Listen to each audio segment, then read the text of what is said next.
তিলাওয়াতের ভাজে ভাজে সুরের অলংকার, এ কোরআন বাণী যে আল্লাহর, এ কোরআন বাণী যে আল্লাহর।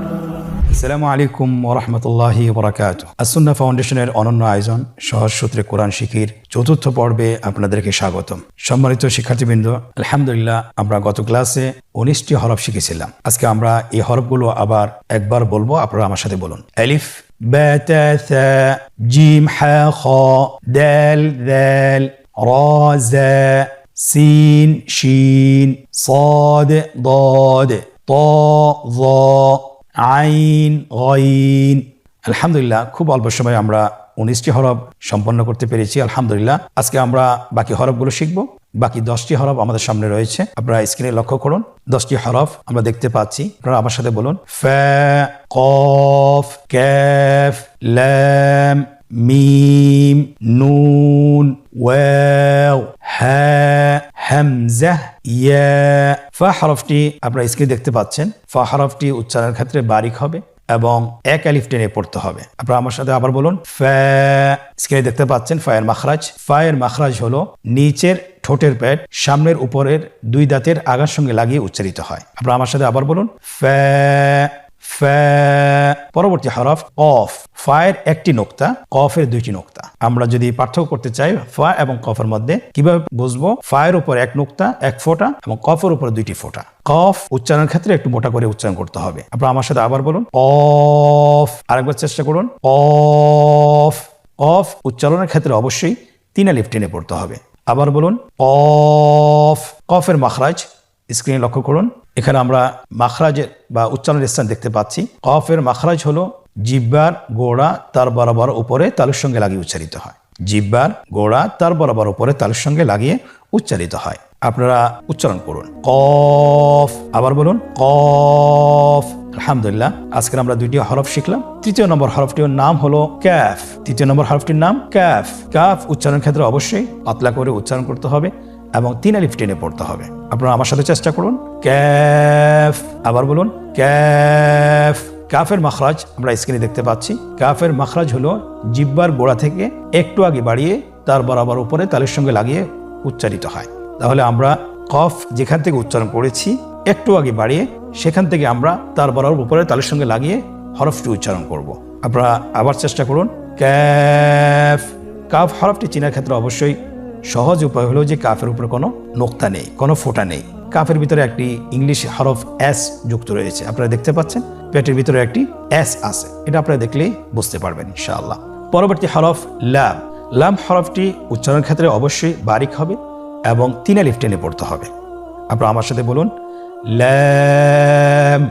লাম হরফটির মাখরাজ হলো জিহ্বার আগার কিনারা উপরের দাঁতের মাড়ির সঙ্গে লাগিয়ে উচ্চারিত হয়। আপনারা আমার সাথে একবার চেষ্টা করুন। লাম। আবার বলুন লাম। পরবর্তী হরফ আমরা যেটা দেখতে পাচ্ছি স্ক্রিনে লক্ষ্য করুন। মিম। হরফটির নাম কি? মিম। মিম হরফটি উচ্চারণের ক্ষেত্রে অবশ্যই বারিক হবে, পাতলা হবে এবং 3 আলিফ টেনে উচ্চারণ করতে হবে। আমার সাথে আরেকবার চেষ্টা করুন। মিম। আবার বলুন মিম। হরফটির উচ্চারণ স্থান 2 ঠোঁটের শুকনো স্থান থেকে উচ্চারিত হয়। এই যে আমরা 2টি ঠোঁট দেখছি, এটা যে শুকনো অংশ আসছে সেখান থেকে হরফটি উচ্চারিত হয়। হ্যাঁ, 2 ঠোঁট চেপে ধরে আমরা উচ্চারণ করব মিম।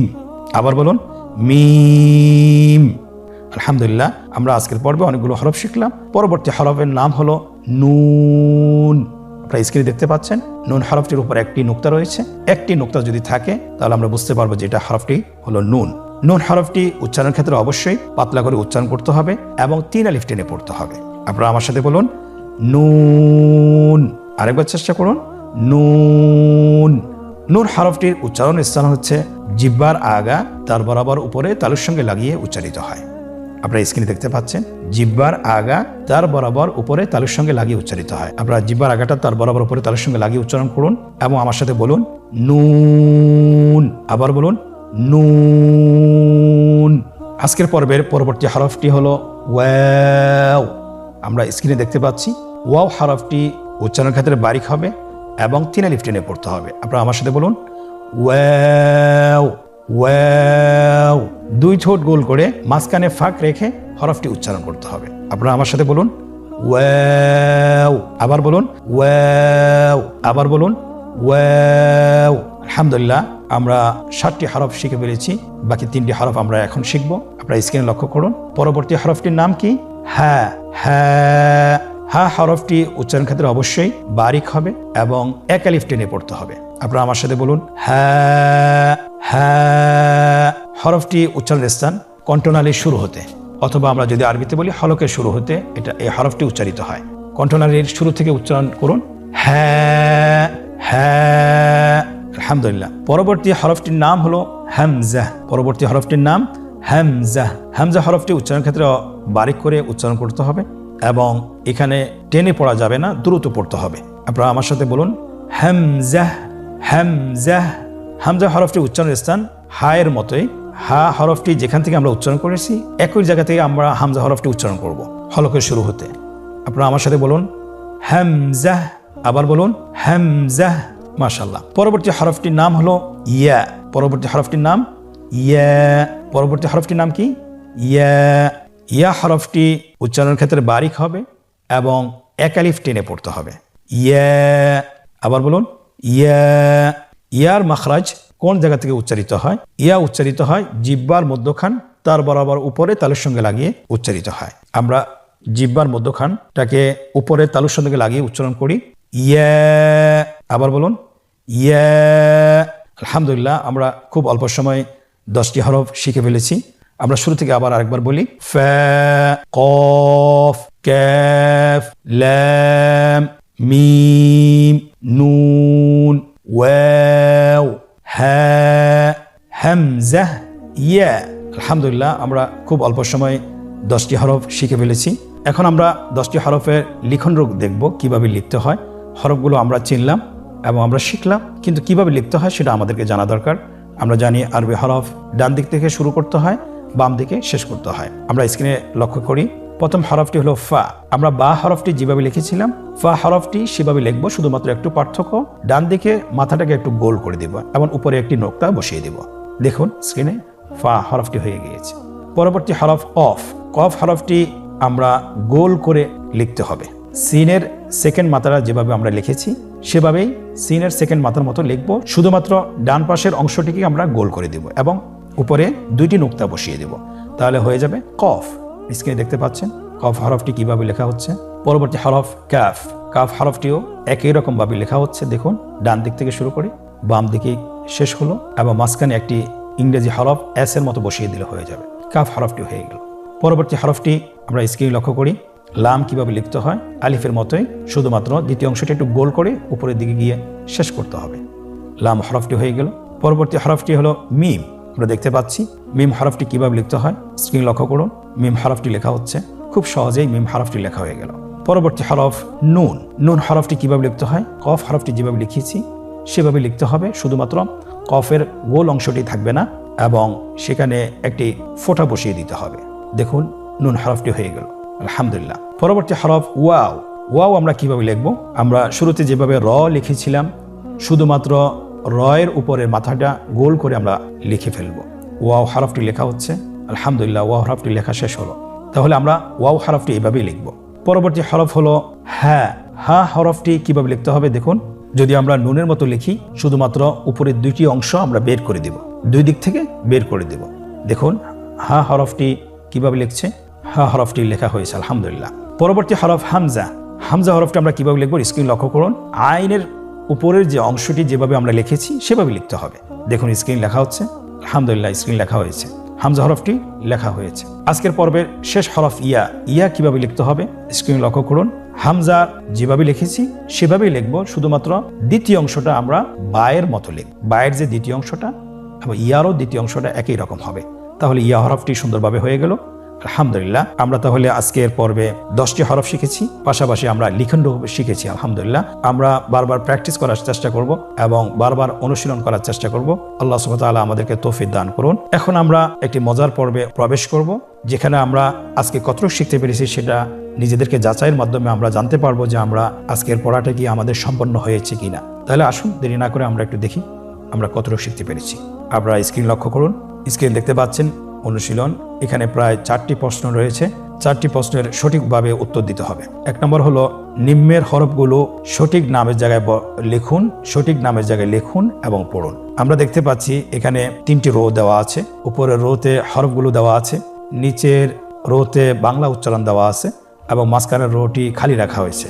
শুধুমাত্র হরফগুলো সঠিক নামের জায়গায় লিখতে হবে। আমরা প্রথম হরফটি দেখছি ফা। ফা হরফটি তার সঠিক নামের জায়গায় বসানো হয়েছে। পরবর্তী হরফ কাফ, তার সঠিক নামের জায়গায় বসানো হয়েছে। পরবর্তী হরফ ইয়া, তার সঠিক নামের জায়গায় বসানো হয়েছে। এমনিভাবে প্রত্যেকটি হরফ তার সঠিক নামের জায়গায় বসানো হচ্ছে। স্ক্রিন লক্ষ্য করুন, বসানো হয়েছে। আলহামদুলিল্লাহ, প্রথম পর্বটি আমরা শেষ করতে পেরেছি। আজকের অনুশীলনের দ্বিতীয় পর্ব, রেখা টেনে হরফগুলোর সাথে নামের মিল করুন। আমরা জানি প্রত্যেকটি হরফের একটি নাম রয়েছে। আপনারা স্ক্রিন দেখতে পাচ্ছেন, ডান পাশে হরফগুলো দেওয়া আছে, আরবি হরফ দেওয়া আছে। বাম পাশে হরফগুলোর নাম দেওয়া আছে। শুধুমাত্র আমাদেরকে হরফগুলোর সাথে সঠিক নামের রেখা টেনে মিল করতে হবে। প্রথম হরফটি আপনারা দেখতে পাচ্ছেন কফ, তার নামের সাথে রেখা টেনে মিল করা হচ্ছে। পরবর্তী হরফ তার নামের সাথে রেখা টেনে মিল করা হচ্ছে। পরবর্তী হরফ তার নামের সাথে রেখা টেনে মিল করা হচ্ছে। এমনিভাবে আমরা প্রত্যেকটি হরফ তার সঠিক নামের সাথে রেখা টেনে মিল করব। আপনারা স্ক্রিন দেখতে পাচ্ছেন প্রত্যেকটি হরফ তার নামের সাথে রেখা টেনে মিল করা হচ্ছে।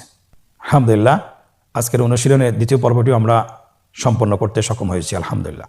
আজকের অনুশীলনের তৃতীয় পর্ব, নোক্তাওয়ালা এবং নোক্তাবিহীন হরফগুলোকে পৃথকভাবে লিখতে হবে। আমরা দেখতে পাচ্ছি স্ক্রিনে ফা থেকে ইয়া পর্যন্ত আজকে 10টি হরফের যে কয়টি হরফ শিখেছি, সেই কয়টি হরফের মধ্যে থেকে যেগুলো নোক্তাওয়ালা সেগুলোকে আমরা ডান পাশে লিখি এবং নোক্তাবিহীন হরফগুলোকে আমরা বাম পাশে লিখি। স্ক্রিনে দেখতে পাচ্ছেন হরফগুলো লেখা হচ্ছে। আলহামদুলিল্লাহ, হরফগুলো একে একে লেখা শেষ হয়েছে। আজকের অনুশীলনের চতুর্থ পর্ব, নোক্তা দিয়ে হরফ তৈরি করুন। নোক্তা দিয়ে হরফ তৈরি করুন। আমরা এখানে দেখতে পাচ্ছি যে এখানে 2টি রো দেওয়া আছে। উপরে হরফগুলোর নাম দেওয়া আছে, নিচে শুধুমাত্র আকৃতি দেওয়া আছে। কিন্তু আকৃতিতে সম্পূর্ণরূপে আমরা হরফগুলো বুঝতে পারতেছি না যে হরফগুলোর নাম কি। উচ্চারণ দেখে, হরফের নাম দেখে আমরা এখানে ফোঁটা বসাবো, নোক্তা বসাবো, হয় উপরে না হয় নিচে।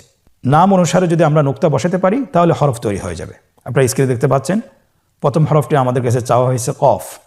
কফের আকৃতি দেওয়া আছে, তাহলে কফ কিভাবে লিখবো? শুধুমাত্র উপরে 2টা নোক্তা বসিয়ে দিলে কফ হয়ে যাবে। পরবর্তী হরফগুলো আপনারা নাম দেখে নোক্তা বসিয়ে দিন। আলহামদুলিল্লাহ, প্রত্যেকটি হরফ তৈরি করা হয়েছে। তাহলে আমরা আজকের পর্ব আমরা সম্পন্ন করেছি। আমরা আপনাদেরকে বলবো যে আমরা অবশ্যই এই পর্বটি বাসায় কমপক্ষে 10 থেকে 20 মিনিট অনুশীলন করার চেষ্টা করব। যদি আমরা বারবার অনুশীলন করি তাহলে আমরা আত্মস্থ করতে পারবো এবং হরফগুলো চিনতে আমাদের কোনো সমস্যা হবে না। আজকের পর্ব থেকে এখানেই বিদায় নিচ্ছি। পরবর্তী পর্বে আবারও দেখা হচ্ছে। জাযাকুমুল্লাহ খায়র। আসসালামু আলাইকুম ওয়া রাহমাতুল্লাহি ওয়া বারাকাতুহু। আস-সুন্নাহ ফাউন্ডেশন, উম্মার স্বার্থে সুন্নাহর সাথে।